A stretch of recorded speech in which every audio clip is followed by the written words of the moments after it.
Hello, I'm Dr. Cynthia Gamble. I live in London and I have written extensively on Marcel Proust.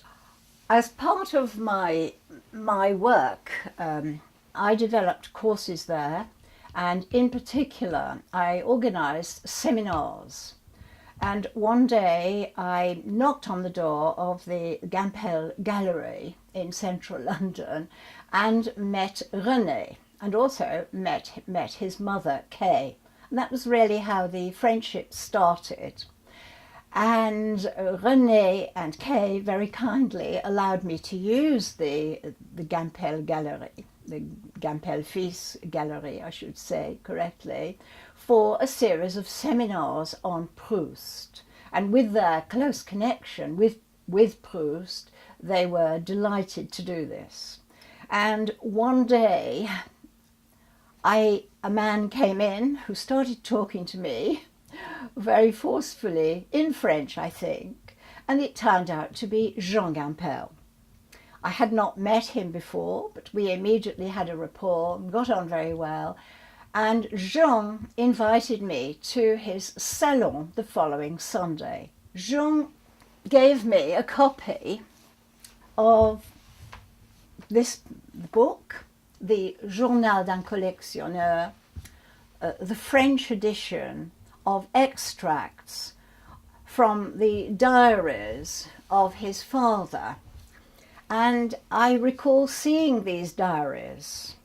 There were many, many large volumes, and they were on a shelf very high up. You couldn't reach them without steps. But Jean would often go up the steps as quickly as possible, bring down a volume and say, have a look at this, and look at this page, and what do you think about this? He was always saying, what do you think about this? What's your opinion about this? So he made you think. As well as the French edition of the Journal, Jean also gave me a copy of the English edition, Diary of an Art Dealer. I'm very touched by this particular dedication, which I would like to read. It's very short. Pour Cynthia Gamble, que mon père aurait tant aimé connaître, Jean Gampel. I translate to Cynthia Gamble, whom my father would so much have liked to know. So what is this manuscript? It's a manuscript that remained unknown and unpublished until Jean showed it to me among his papers one day and said, look at this, have a look at this, what do you think this is? It looked like a very tattered, old exercise book used by a schoolboy or schoolgirl. So what is this about? What is the text of this composition book? Is it a schoolboy composition, as you might think? No, not at all. It's a manuscript by René Gampel that we had discovered. It contains the text of a lecture that René Gampel gave at the Institut Français in New York on the 4th of January 1927. So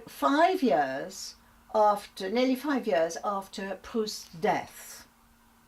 So the 26-year-old René Gampel first met 36-year-old Marcel Proust at Cabourg on the Normandy coast in the summer of 1907. Cabourg then was not the fashionable town that it has become. It was really a village that was just developing. The tourist trade really hadn't started to the extent that it has today. And both were staying at the recently renovated, lavishly decorated and upgraded Grand Hotel with a lift and liftier, the lift boys, overlooking the sea. It was really a sad time for Proust, and I like to think that René Gampel helped him, because he found in René Gampel someone who was very compatible. That Proust was quite a difficult person with his friendships. They were very much on and off.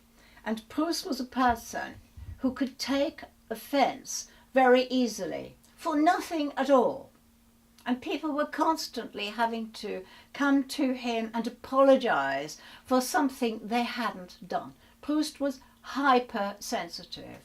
I think he found in René Gampel someone he could speak to on more equal terms. And René was a very generous person. He had a sense of humour, and he had a very deep knowledge of art, a sound knowledge of art, which many of Proust's friends and acquaintances, particularly society acquaintances, did not have. And I think that was one of the reasons why they got on. I also think their conversations, their long conversations on Vermeer were very important.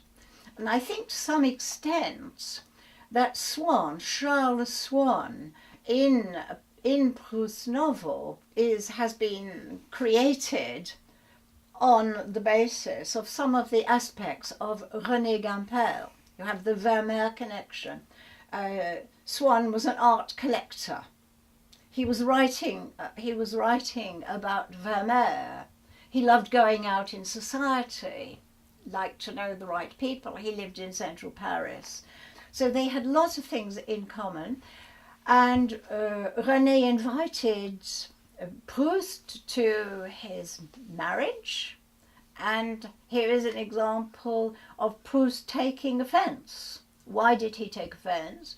Because René Gampel had simply sent him a card, a printed card, announcing his marriage on a faire part, instead of writing a handwritten letter informing Proust about and inviting him to the marriage. He befriends Marcel Proust very early on, between 1907 and 1909. They meet in Normandy, in Cabourg, where René is intrigued by this strange man, always too heavily dressed for the summer weather, never leaving the hotel where they're staying on the coast of Normandy, and only coming down at night when most of the guests have left and gone up to bed. Most of his life, the rhythm of his life changed, so that Proust was going out at midnight, for example, when people were normally going to bed. And this is when he would call at René Gampel's house. And certainly Madame Gampel was not particularly pleased to receive a male visitor at midnight or 1 o'clock in the morning. It was not correct behaviour. But this was something Proust's friends really had to accept or not see Proust at all. Proust would call on grandfather in Paris late at night, always after midnight, and sometimes would keep René up until dawn. And years later, when I was 20 years old, and my grandmother Florence had returned to live in London after the death of her husband during the war, I saw her reading Proust, and one day I said, "Granny, what was Proust like?" And she said, "I never met him, dear." So I was puzzled by this, and I said, "In grandfather's diary, he mentions that Proust visits you in Paris." And she said, "Oh yes, Proust did visit. But he wouldn't come when I sent out invitations and gave good dinners for my husband's friends and colleagues and our relatives. Monsieur Proust would never come to those. He would come afterwards and keep my husband up late at night." So I said, "Well, why didn't you meet him?" And she said, "I was a well-brought-up young woman, and I was not going to receive a gentleman in my house after midnight." So I thought about this answer that she gave me. And I said, "Granny, do you think that Proust is a good writer, Oh, he's an excellent writer, dear, but he had no manners, and unfortunately for him, he never met me. René and Marcel were to remain friends until Proust's death in 1922. René was one of the few people to attend the funeral.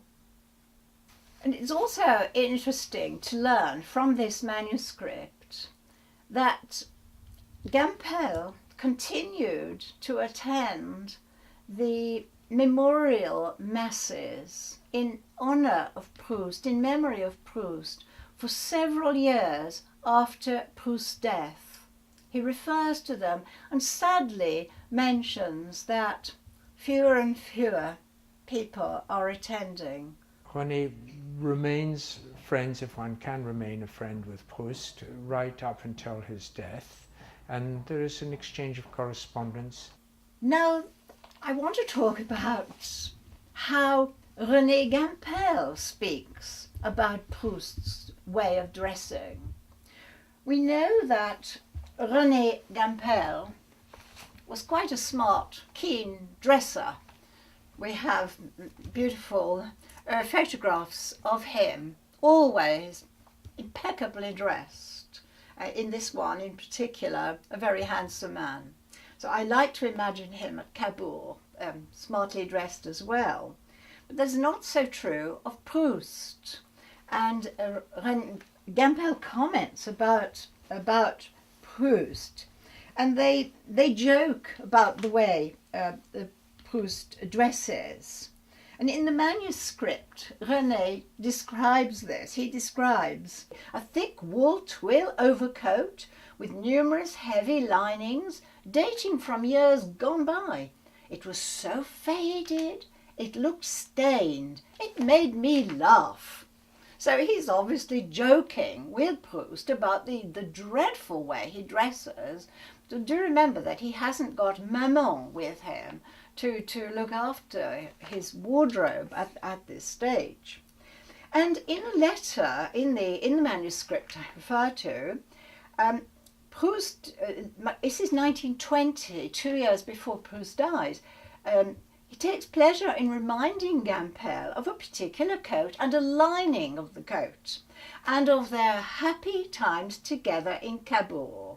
He says, "I treasure the memory of your merriment, of the violet overcoat that made you laugh at Cabourg. What a happy time we had.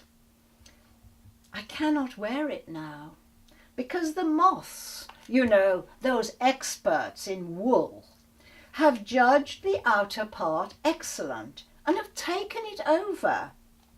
But the ludicrous sateen still leads me sometimes to remembrance of things past."